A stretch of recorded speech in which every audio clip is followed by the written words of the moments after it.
Voilà, je suis un être humain, je suis né en 1970 sur cette bonne terre.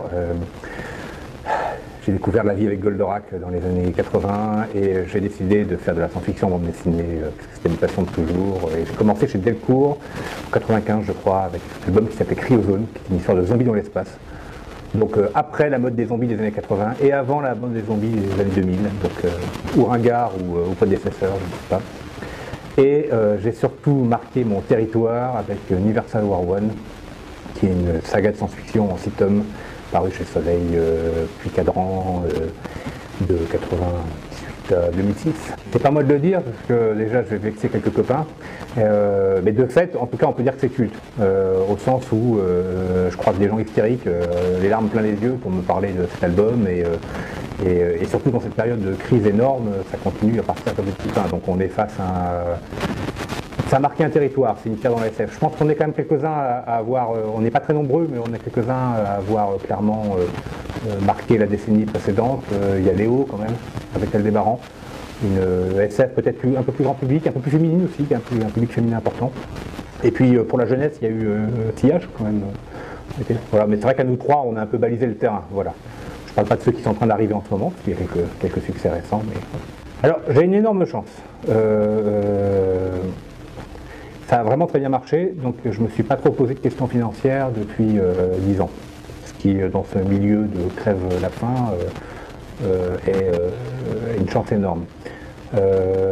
C'est pour ça que j'ai fait ça au rythme qui était le mien, c'est-à-dire le rythme pour faire des bons albums. Pas pour... c'est sûr que là j'aurais 3 voitures de plus, 3 maisons de plus si j'avais bossé avec un album par an, mais ça aurait été des albums forcés, que j'aurais arraché au néant pour des mauvaises raisons. Donc j'ai fait ça au rythme qui s'imposait. J'ai même arrêté quand ça allait pas. En 2001, après le 11 septembre, je l'ai raconté plusieurs fois, mais après avoir dessiné les scènes de destruction de New York, à peu près au moment où ça arrivait, j'ai eu un an où j'ai pas touché un stylo, quoi, parce que c'était l'impression d'avoir joué avec le feu était pas agréable, même si je n'y étais pour rien. J'ai encore à un moment arrêté parce que je le sentais pas, alors je me suis mis à l'informatique, ça a pris du temps, etc. Donc j'ai fait ça au rythme qui était le mien, j'ai fait quelques autres trucs pendant ce temps-là, du Procris par exemple, qui était un projet très spécial, qui était sans doute le meilleur moyen d'essayer de voir si je pouvais vendre des bouquins invendables. Franchement, merci le public, parce qu'il nous a suivis, Valérie et moi, parce que Valérie Mangin était la scénariste, et Fabrice No, qui avait fait le début et fin de l'album, il nous a vraiment suivis dans un marché extrêmement dur. Il y a énormément de gens qui ont été curieux de voir ce qu'on avait fait sur ce sujet, et qui ont une vraie curiosité intellectuelle, c'est quand même un livre assez étrange, et vraiment... c'est assez merveilleux. On s'est senti très réconforté dans le fait que Valérie et moi, on a toujours eu une quête de sérieux, de bouquins de haute qualité, de faire les livres quand il doit être fait, pour les bonnes raisons, et on a eu l'impression que ça avait été compris, et qu'on nous avait... alors je sais qu'il y a des gens après qui n'ont pas dû aimer, parce que c'était un peu conceptuel, etc., mais ils nous l'ont même pas reproché. J'ai jamais réellement, j'ai vu des remarques sur internet, ce genre de choses, mais jamais avec agressivité. C'est-à-dire que les gens disaient ouais, ça m'est passé au-dessus de la tête, mais ne nous traitaient pas de fumis, ce genre de choses. Donc c'était vraiment très agréable, quoi. Bah oui, c'est le rêve. En plus, en fait, moi j'ai eu un début chaotique, puisque j'ai mis beaucoup de temps à signer. J'ai signé mon premier album, je devais avoir 25 ans. Avec heureusement Thierry Kaito qui avait trippé sur mon boulot, qui avait envisagé de me faire botter sur Aquablue même, etc. Mais avec un Guy Delcourt qui était beaucoup moins convaincu. Hein. Il a fait confiance à Thierry, hein, que bon, il n'avait pas trouvé ça ignoble, hein, mais dans l'absolu, c'était pas, je crois pas qu'il ait eu un coup de cœur avec moi comme il a pu avoir avec d'autres. Bon, voilà, on a fait finalement avec Aquablue, c'est pas fait. On a fait Cryozone comme ça, un peu comme ça c'est fait. Et puis dès le premier bouquin, je me souviens dès le premier festival même, je me suis retrouvé avec 100 personnes devant ma table. C'est-à-dire que je suis arrivé au bon moment avec le bon dessin, le bon dessin. Enfin, je dis pas qu'il est bon, hein, c'était le bon moment pour tout ça. Il y a une synchronisation qui s'est passée. 5 ans plus tôt, 5 ans plus tard, si ça se trouve, je serais toujours en train de me battre pour réussir à gagner ma vie. Donc c'est vraiment de la chance. Bon, j'avais fait avant 10 ans de fanzine aussi. Hein, le talent des gens qui mangent du gravier alors qu'ils ont plein de talent, je connais que ça, quoi. Donc le talent n'a jamais assuré la survie d'un auteur, quoi. Je peux pas faire du pitch, je peux dire à quoi ça correspond. Parce qu'en fait, c'est quand j'ai écrit UW1, c'est parce que si dans le titre il y avait 1, c'est qu'il y avait bien 2 et 3. J'ai trouvé le titre avec Patrick Pion, Fréon, qui a signé un temps Fréon chez Dargaud. Et une émission cherchait les titres, et c'est un titre à la con, au départ c'était une blague, ouais, à l'américaine. Mais en fait, on avait besoin de ce 1 parce que moi j'avais écrit 2 et 3. Ça, il le savait, on était donc dans cette numérotation-là obligatoirement. Et c'est donc j'avais écrit 18 tomes au départ. C'est qu'en fait j'ai eu 3 idées. C'est une improvisation complète du W1. J'ai claqué la porte de chez Delcourt parce qu'il ne voulait pas que je devienne scénariste. Et j'ai dit à Mourad que j'avais un scénario, je ne l'avais pas. Donc je suis passé chez Soleil et j'ai écrit un scénario. J'ai écrit en fait la structure de UW1 en 2 semaines, 3 semaines. Donc 18 tomes. Et en fait, il y avait 3 idées. Je les ai mis dans l'ordre de la moins intéressante à la plus intéressante. Donc W1, c'est l'idée chiante. W2, c'est l'idée intéressante, et W3, c'est l'idée géniale. Alors j'espère que tout le monde sera d'accord avec l'ordre dans lequel j'ai mis ça, mais en fait, dans le 1, j'ai dit première guerre universelle, mais c'est une guerre solaire. Il s'avère que cette escarmouche-là, à la fin, il y a un wormhole qui s'ouvre dans le Soleil, et ce wormhole, il tourne dans la galaxie et il bouffe des planètes. Donc, de fait, à la fin du Universal War 1, c'est là qu'on est sur la première guerre universelle. La seconde guerre universelle, c'est au moment où les gens qui sont autour de nous ne sont pas très contents qu'on s'amuse à détruire des planètes et des soleils. Donc, si tout va bien, c'est en 2013. Chez Casterman, croyez-y, c'est pour 2013. Voilà. Et non, mais j'ai un éditeur qui est toujours inquiet parce que je suis en train de terminer un autre album qui s'appelle Abîme, qui m'a pris beaucoup de temps, qui est en couleur directe, dans une technique un peu assez différente encore de ce que j'ai fait pour Trois Christ et qui me prend un temps de fou. Plus jamais ça. C'est une idée qu'on a eue à peu près en même temps que Trois Christ avec Valérie. Qui était une discussion qui était sur la mise en abîme. Alors la mise en abîme, c'est dans le domaine de l'art ou de la littérature, c'est quand une œuvre contient une autre œuvre. Si possible en miroir. Je m'explique, la vache qui rit, qui porte des boucles d'oreilles en boîte de vache qui rit, ou on voit la vache qui rit qui porte des boucles d'oreilles en vache qui rit, et ainsi de suite. Alors la mise en abîme, le but est déjà de faire réfléchir sur le statut de l'œuvre, et on n'a pas trouvé qu'il y en avait des tonnes en bande dessinée.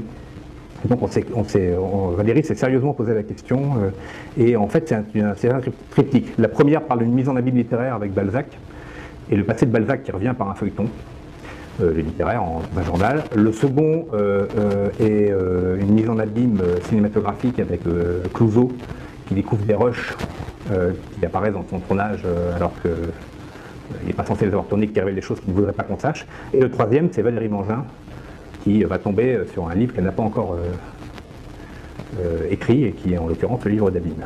Voilà, alors en fait le tome 1 est dessiné par Griffo, le tome 2 par Malnati, et le tome 3 est par moi, puisqu'en fait je suis un peu dans la vie de Valérie Mangin, donc ça paraissait plus simple que ce soit moi qui prenne en charge les choses. Ce qui fait qu'on se retrouve sur le 3, au-delà de cette mise en abîme là, dans une autofiction, à savoir une biographie, réellement, de Valérie et de moi, sachant qu'il y a quand même un élément fantastique là, donc où est la limite de la vérité, où est la réalité dans tout ça, sera le temps d'en juger. Voilà.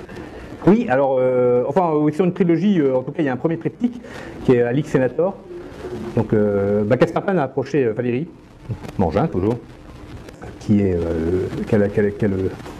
cumule le rare talent d'être à la fois extrêmement formé universitairement en histoire, qui est latiniste, et qui en même temps est scénariste de bande dessinée assez libre, puisque surtout du fantastique, parce qu'ils avaient envie de voir s'il y avait des idées sur Alix.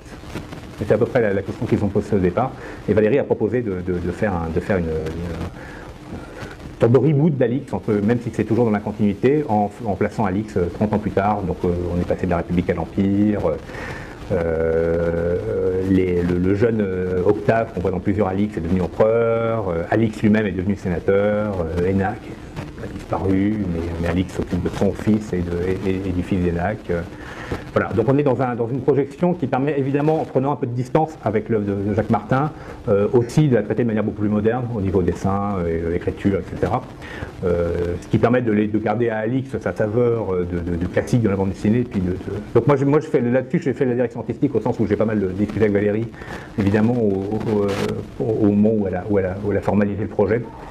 Je l'accompagne jusqu'à maintenant, toujours en faisant la maquette, en travaillant sur les images de couverture, les images de marketing, etc.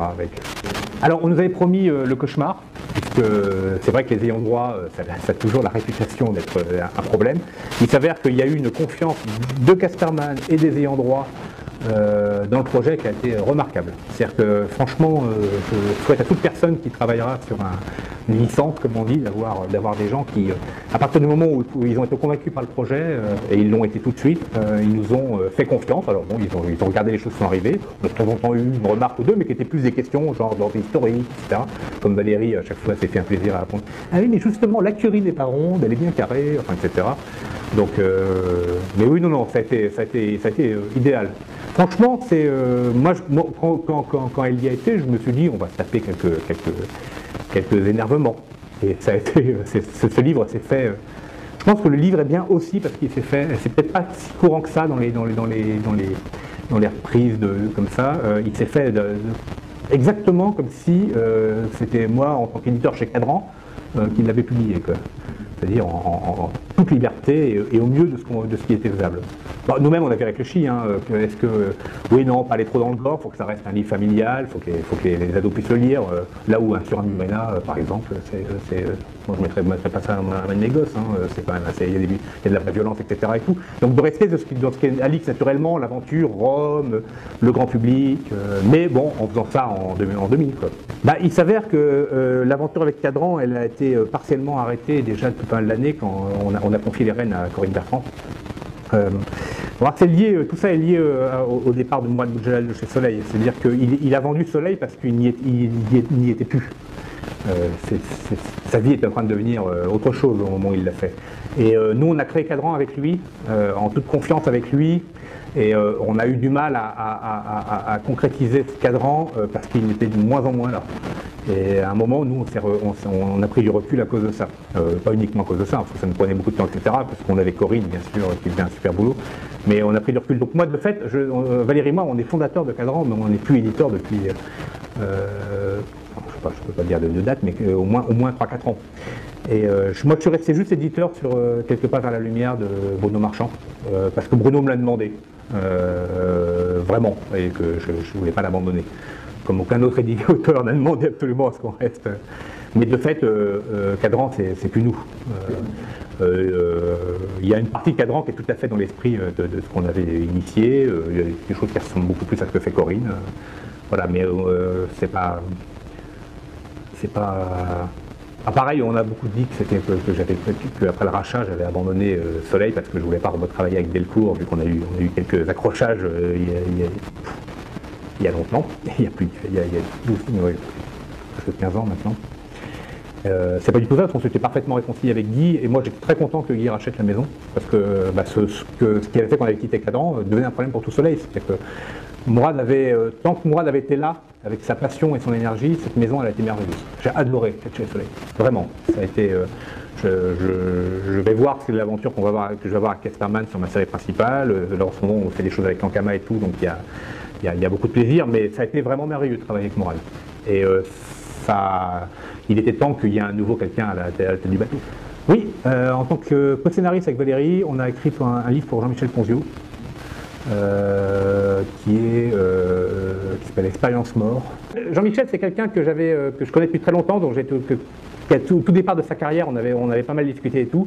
Il avait été envisagé pour W2 à l'époque où je cherchais un dessinateur, parce que moi je ne sentais plus l'envie de dessiner ça. Et puis il y avait toujours eu cette envie de faire un livre ensemble. Donc là, ça s'est concrétisé parce qu'on avait soudainement une idée qui lui ressemblait avec Valérie. Et on a écrit vraiment ça à quatre mains.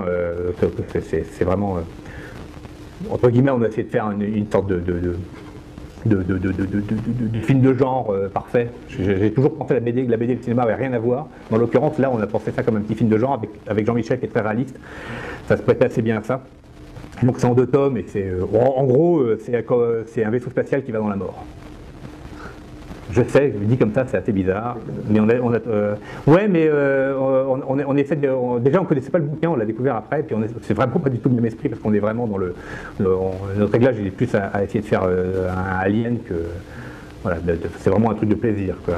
Même si, inévitablement, quand on parle de la mort, on parle de métaphysique, il y a des personnages où on va découvrir la souffrance par rapport à la mort et tout, mais bon, c'est vraiment... c'est plus l'aventure intérieure, l'idée. Vous voyez le petit sous-marin qui est réduit, qui balade dans un corps, c'est-à-dire que voilà, c'est le truc totalement incongru qui fait qu'instantanément ça devient intéressant. Voilà. Je continue à être un développeur dans le jeu vidéo, donc en fait je code un jeu vidéo depuis quelques années. Il s'appelle Urban Terror. Au départ c'était un mode de Quake qui a pris son indépendance et qui est un jeu très compétitif pour amateurs de first person shooter, quoi, de FPS, quoi. J'ai toujours joué à ça, j'ai toujours été mauvais, mais lentement et sûrement, à force de jouer, je me suis investi, j'ai fini par m'occuper de communauté de jeu, et puis comme j'ai toujours été développeur informatique en parallèle, j'ai fini par coder des outils, et puis rejoindre l'équipe, et ainsi de suite, quoi. Pour les fans, urbanterror.info. Quand on parle de comprendre, c'est quand même quelque chose d'assez intellectuel, et j'aimerais bien comprendre l'intellect d'Alan Moore. Si on parlait de ressentir, c'est autre chose. Ça pourrait être Alan Moore, parce que Dieu sait qu'il y a de la nuance chez lui, mais je pourrais tenter de découvrir l'âme torturée de Frank Miller,